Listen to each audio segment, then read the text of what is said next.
Hello and welcome. I'm Liz Booker, literary aviatrix, and I am excited to talk with the author of the March 2025 Aviatrix Book Club discussion book, Lady Flyer. Fewer than 10% of pilots and aircraft mechanics are women. These are their stories of tenacity, adventure, and courage. Stories with the power to inspire, heal, and connect. Welcome to the literary aviatrix community, where we leverage the power of story to build and celebrate our community and inspire the next generation of aviation. Heather B. Moore, welcome. Thanks, Liz. I'm excited to be here. I am so excited to talk to you and to talk about this book. For anybody who hasn't had a chance to read it yet, would you give us a synopsis? Yeah, so Lady Flyer is about Nancy Love, who, if you know the WASP Women Airforce Service Pilots from World War II, she was the one that spearheaded the flying squadrons. Her and Jackie Cochran, they kind of worked in tandem of different portions. So it really is a biographical novel. There's no fictional characters. There's no fictional events. So it really stays very close to Nancy Love's life and her incredible achievement with the WASP. Oh my gosh. And I have so much to say about this. So I am only halfway through the book. So we're recording this late January. We're going to be discussing the book in March, Women's History Month. And this is, I think that I am now officially a fangirl of biographical fiction because of your book and because of Carol Hobson's book about Bessie Coleman, A Pair of Wings. You have totally won me over, and I know you've won my co-host on the Aviatrix Classics discussions, Jackie Boyd, who writes the book reviews for the 99s magazine. She like scoffed at the idea until she read A Pair of Wings, and I don't know if she's done yours yet. If she hasn't, she's going to absolutely love it. I want to know so much about like how you craft a book like this, the things that you have to work through personally as a writer to be able to do this. But before we get into it, I want to know more about you. You're a USA Today best-selling author. You write all kinds of stuff. So tell us about you, a little bit about your writing journey, and we'll get into more depth in it when we talk a little bit deeper about writing later. Well, thank you so much. I'm just excited to be able to talk to you about this book and about writing. And obviously, I'm excited just to kind of meet you online a little bit.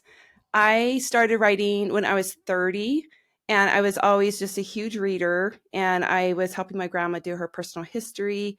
And I kind of just had a story idea bloom from that. And I wrote a novel based on this story idea. And of course, it was horrible. And I had no idea what to do with it. But I joined a critique group. I started educating myself in the publishing world. And I never knew writing a book was something that I would do. I just thought I'd just read in my spare time. I was raising a young family at the time.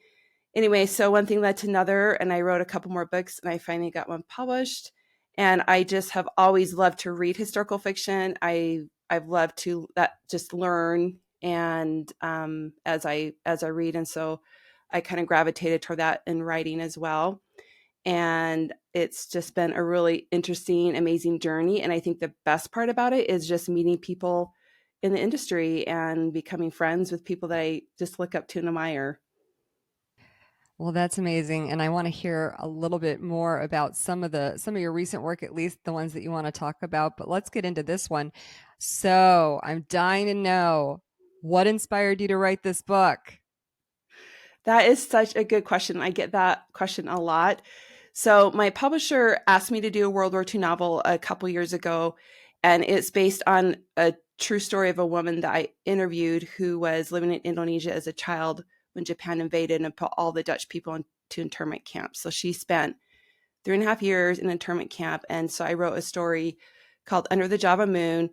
And I've read a lot of World War II novels, like many of us that are in book clubs over the years. And I always felt intimidated that I didn't want to write one because, number one, tons of research. Number two, there is a lot out there. So I feel like if I get something wrong, someone's going to know and I'll get called out. But my publisher is really excited for me to do another World War II era novel, but they wanted it to be set in the United States somehow. And so I didn't know if that meant starting with a story of someone in the United States and then getting drafted into the war or volunteering or something. But we ended up talking about aviators. So I literally had like a list. I mean, there's so many amazing female aviators, and I write most of my books have kind of female heroines in them. And so I had Jackie Cochran on the list. I probably had pretty much everybody you can think of on the list. And I just kept coming back to Nancy Love because there wasn't a lot of stuff that has been published on her. I mean, she's mentioned, but Jackie, in fact, I have her book, The Stars at Noon. I have a couple of books that she wrote or co-wrote. And so she was very prolific in the writing arena. And Nancy, after the WASP disbanded, she burned her uniform and basically went home. And she stayed involved with her friends and connections, but she was never kind of an official, I guess, head of anything after that, as far as aviation goes. So I just thought you have this kind of the sleeper story of this woman that was really amazing. And so my publisher at that point, because we had been going back and forth for a couple of weeks, they're just like, okay, Heather, whichever woman out of these, because they're all pretty incredible, you just pick and you just do it. We're going to support you. So it was kind of a little bit of a leap of faith because I thought, okay, how am I going to start this story? Do I start it when the WASP is being created? And before that, it was called the WAFs. And I wasn't sure how to frame the story. And I had read in a couple things that she was actually in Paris when Charles Lindbergh landed his plane and was the first transatlantic flight where nobody died, and he landed it. So, and then there's other things I read. Sarah Rickman actually have several her books here. She has this amazing biography on Nancy Love. She talked about how that wasn't really the kernel that ignited Nancy's passion, but I think it was maybe a pre-kernel.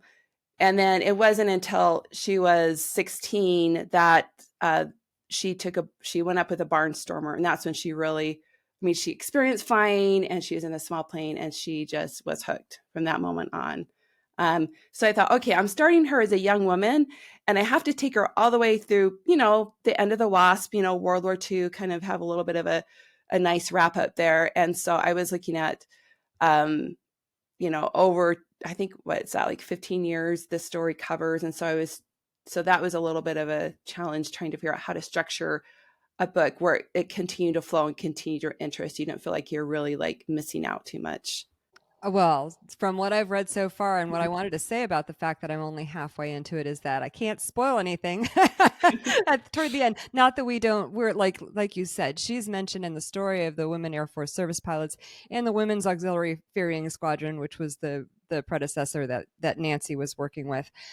That story's out there. We know the beats of it, but the way that you've crafted it is really extraordinary. And I just want to say, so I've read enough to know what a beautiful job you've done with this story, and I can't wait to keep reading. I am at the midpoint, and we are just getting into World War II, and I think Okay. that is perfect.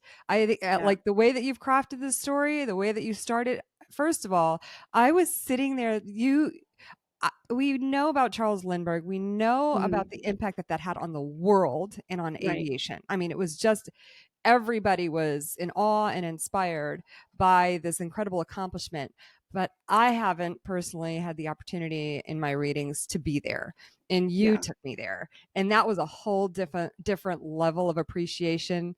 And oh my gosh, anybody who listens to me is just going to be like, all right, shut up about it, Liz. But I swear I get this reading these books is a portal into history for me that I can't get, that I just don't connect with in the same way when I read a story about a man who Mhm. is seeing it through his eyes, or through a history nonfiction.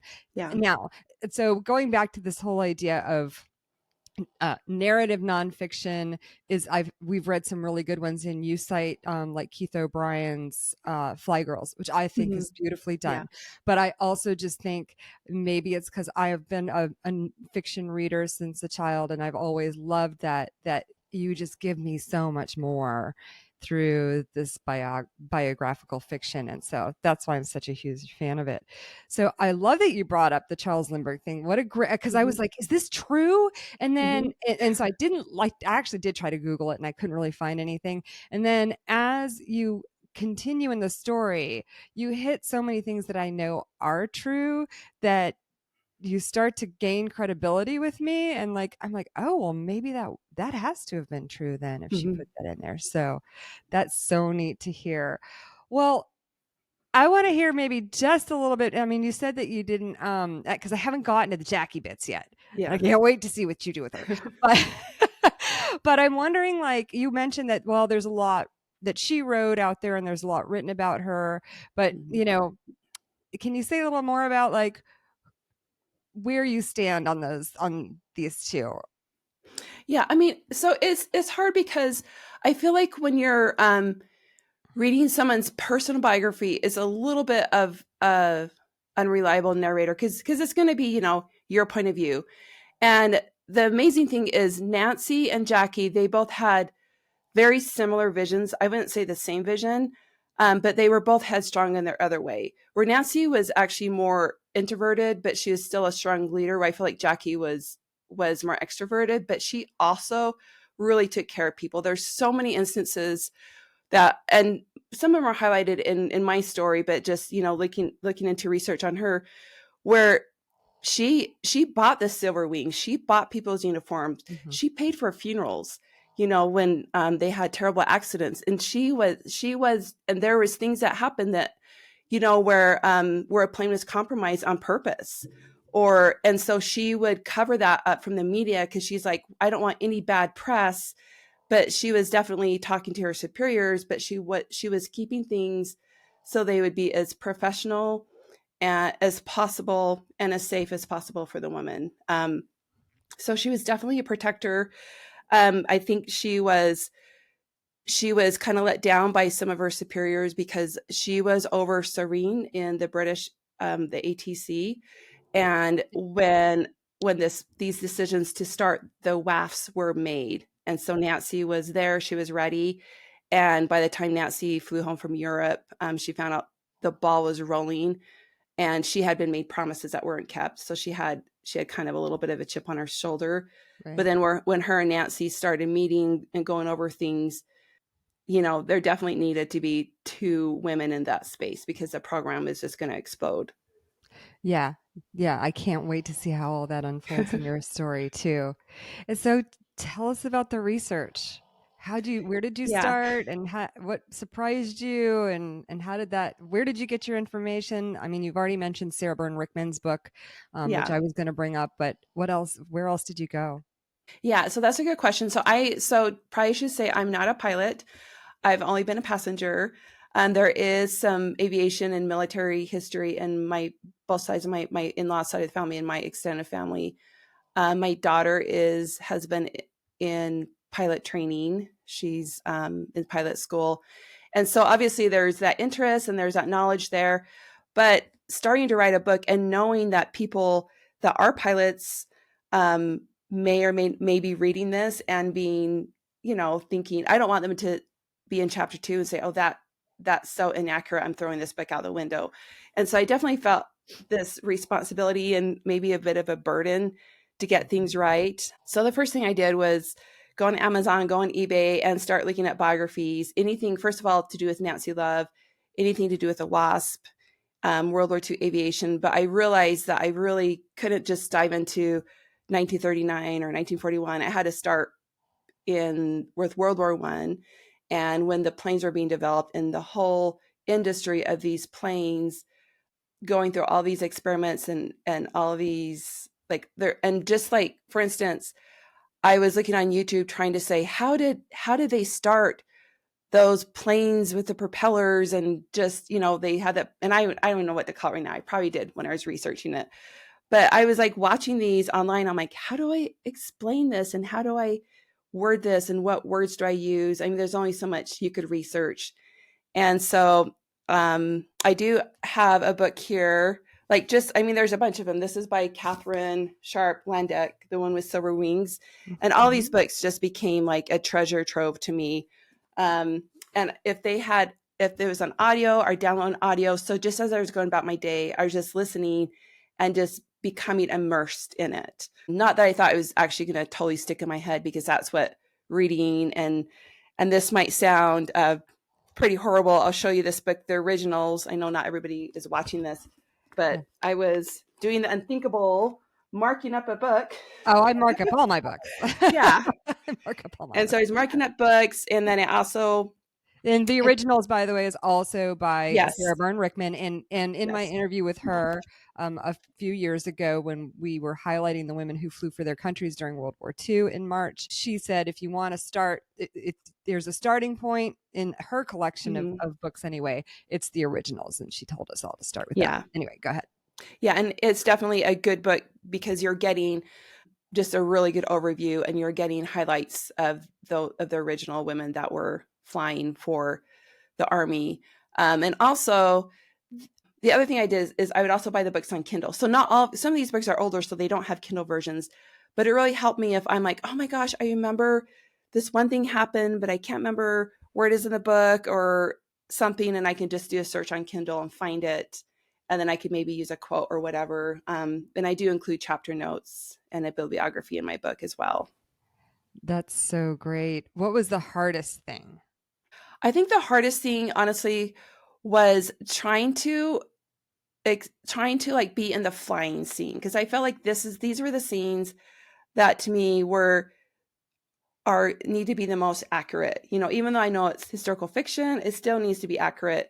And I was really honestly saying a little prayer in my heart and going. I went to the Hill Air Force Base, which is in Ogden, Utah, in about an hour from where I live, and I went into their museum, and they have all these Air Force vets there, and they're retired and they're volunteering, and they're awesome. And so I was just talking to them, going and talking to as many as I could, just thinking, okay, I really need one of these men to be really excited about hearing about Nancy Love and to volunteer to read these flying scenes. I think like 8 or 9 flying scenes. It wasn't like the whole book. It was just certain sections. And I talked to 10 men, and they had been trained by former WASP. And I was Oh like, my this gosh. is like amazing. And one of them, his name is Bill Shepard. He agreed to read the scenes, and he read them. He gave me some feedback, and I was just really excited about that. So then I felt more confident, because my publisher, I'm going to go through editorial stuff, but the editor's not a Right. pilot, Yeah. So I needed to have it done on my end and accurate on my end. Well, I haven't hit anything yet where it's stopped me or pulled me out of the story. So well Awesome. done, you. Now, I will say, our girl, I would love to know how you got into her personality, because you definitely created a distinct Hmm. character in Nancy. And just not to spoil anything, but I will say, in the proposal scene, I was like, okay, now you're getting on my nerves, girl. Like, if I were Bob, I would have walked out of the. Yeah. Yeah. So tell me how you kind of got Yeah. into that So that character. proposal scene is very accurate. In fact, that's kind of a family legend. And Sarah Rickman, she mentions it in her biography on Nancy. Um, and the other interesting thing is there's some letters and some articles on her that I was able to read, and her personality definitely comes out in that. And you have to think about what she is up against. I mean, Mhm. so it probably is a little unusual. She had a very supportive father and a very supportive brother. And then the man she marries, he's supportive as well. But she's not, she's probably hitting a lot of glass ceilings, so to speak, as she's, going through instructors and all kinds of things. And obviously just, living during that era, you're like, okay, well, you can go be a mom and stay-at-home wife or a secretary. But then when you get married, you got to quit, because now you're a mom. And so she's living in this era. So she obviously, I think all these women, they had to have that grit, And so even though she did, I would say, compared to like Jackie Cochran, Nancy was a little bit of a softer personality, but she still had a lot of grit too. Yeah. Yeah, no, you did it great. We definitely know that this is a headstrong woman Mhm. who has her own principles and goals that she's pursuing, and that was really well crafted in the book, I thought. What do you hope? You did all this work, this was Mhm. this was inspired by your publisher telling you to write a Mhm. US World War II story. And that inspires me, like, as a writer, for someone like you to just take that little seed of a request and to build something so gorgeous out of it. Like, incredible job. But so now you've done all that work, what do you hope that readers take away from it? I feel like it's such an honor to think about these women and people, men and women, that have gone before us and have had so many barriers, but yet they've somehow, even if it's just like an inch, like one person, they make a small inroad, but yet overall, all these people pushing forward and having the same belief, even if they approach it different ways. To me, I feel like just appreciating our lives today because they're based on what's gone before us. I mean, Right. all of our conveniences, just even the aviation world, all of those safety checks they did that they didn't used to do. Mhm. Um, I mean, literally, women and men, they sacrificed their lives as they were testing planes to see if they were fit to go into war. And so we have that whole generation to really thank for the modern world that we live in today. We really do. And I don't want to get too deep into this, but we're having a moment right now Mhm. in our country. And, it, as I have read these various stories throughout our history, which is just, the last 100 years, I definitely see sort of the story arc, if you will, of how we led into World War II, which you have crafted beautifully here. I just love the way you flow through, what women were doing to include the Mhm. air markings that they were doing in the 1930s prior to us going into World War II. You just really did a nice job of kind of teasing all of that out in a really robust and vivid way, for us to appreciate what they were doing. And then, what happened after World War II, we just were excluded, Yeah. From the scene for a couple of decades. And so, I'm a little, I feel like we've proven ourselves, but I'm also watching things like, because of the removal of DE&I programs, now Mhm. we're not going to teach the history of these Yeah. women. How do you feel about that, if you want to say anything about that? I feel like, yeah, I definitely see something sliding backwards, and I think that's even more important than ever, to find ways to share history and to share why it's important to have our rights today to Yeah. remain. And I don't know, like I don't really know if I have an answer, but just to keep pushing forward and Yeah. don't let things discourage us. And just think about, well, the women before us or the people before us, they had a fight as well, so we are going to continue that fight. Yeah, I feel like we're in a different place right now than we were, like, in the 50s and 60s, Hmm. where these stories could just get buried and not, if the WASP had been told not to talk about them or whatever while they were actively doing it, or if they, for whatever reason, they personally chose not to talk as much about it, in the press. It's kind of like, from my perspective, it's too late. It's already out of the bag. We know this Hmm. history happened. It's the truth. Hmm. And so, like, it can't be put back in the box. Right. And that's thanks to people like you. That's thanks to Sarah Byrne Rickman in a huge Hmm. way, because Yes. of the work that she did with the WASP to record their stories. So, while I'm concerned about the current state of affairs, I'm also kind of like, I have the confidence that, you can't take the stories away. Yeah. They're out there now. So Yep, I that's agree. what gives me hope. And so thank you. Thank you for what you did, because, While I am trying to do everything that I can to amplify our voices, not just in our circles where we already know these stories and Hmm. we're inspired by them, and want to continue supporting them and reading them, but getting them beyond this circle of women and men who already know what we do and understand our history, getting it to the general public. And so Yeah. that's where people like you come in, who have these huge audiences, who have, for however you were able to achieve your status as a writer, Hmm. um, to use that voice to tell a story like ours. And I really am so grateful, to writers like you who jump into this, our topics, our Well, history. thank you. It's honestly Yeah. been an honor to dive into these stories because they are just so amazing. These Yeah. women were just amazing. No, you're fabulous. So, before I get into questions about, you just mentioned one other piece that you had worked on, but if anybody is coming to the Women in Aviation International Conference in Denver, we will be there. So, Yes. so Heather is going to be doing a book signing at the Authors Connect booth. She also is scheduled with Katherine Sharp Landdeck, the author of Mhm. the Women with Silver Wings, which you mentioned earlier. The two of them are going to be at the Tattered Cover bookstore in Denver at 5:30 on Wednesday, March, I'm going to say the 26th. I'm going to just Mhm. check my calendar.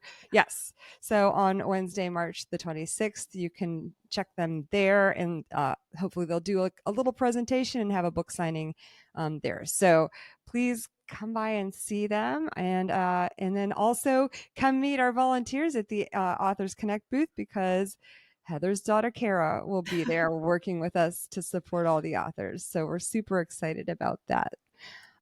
Oh, tell us, if you will, just a little bit about what you're working on now, or any books you want to highlight from your canon. Yeah, so I am working on a book. It's just getting ready to go to press on Julia Child. And and I know she's a French chef, but the reason my publisher, we kind of brainstormed this, is it originally came from them though, is she served during World War II as well. She was in the OSS, which is a precursor to the CIA, and she lived in Ceylon for a couple years, which is Sri Lanka today, and that's where she met her husband. And anyway, so I kind of was in the World War II mindset again, and it ended up being a totally different story, of course, than Lady Flyer, because Julia Child is definitely a larger than life personality. She was kind of a wealthy socialite from Pasadena until she got through college, and when World War II, affected America with Pearl Harbor, is she decided, I need to do something. I want to do something. And I feel like I'm just wasting my days. And she ends up over in Paris with her husband on a government assignment. And that's when she falls in love with French food. So that's what's in the works right now. But I have, and I don't know after that. Well, actually, I kind of do know after that. Is I'm going to write a book on women who shaped America. So I'm going to go all the way back to pre-revolution. So that's going to be a lot of research.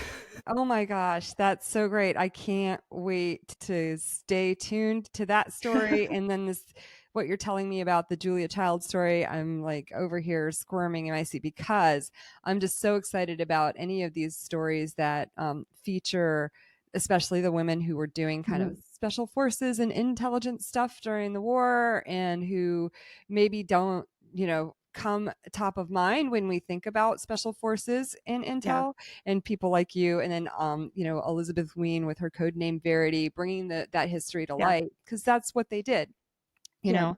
know and it's really inspiring, and it also demonstrates the roles that women can play. And I'm always kind of taken aback when I hear people, usually men, talk about how unbelievably extraordinary it is that a woman would put herself in danger during a war, when she didn't have Right. to. Like, assuming that women don't have that innate desire to defend their country and their way of life as much as the men do. So, Yeah.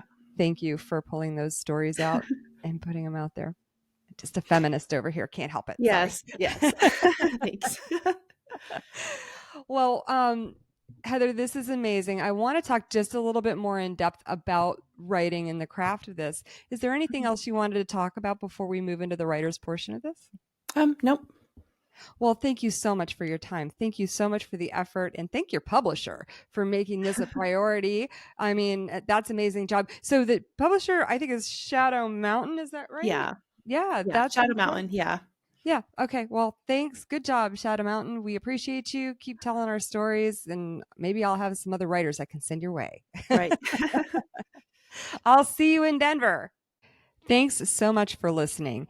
If you're attending the Women in Aviation International Conference in Denver in March, please stop by the Authors Connect booth to visit our bookstore and check the schedule to meet Heather in person and have her sign your book. You can also join us at the Tattered Cover, the Aspen Grove location on Wednesday, March 26th at 5:30 p.m., where Heather and the author of The Women with Silver Wings, Katherine Landdeck, will be doing a book event. Blue skies and happy reading.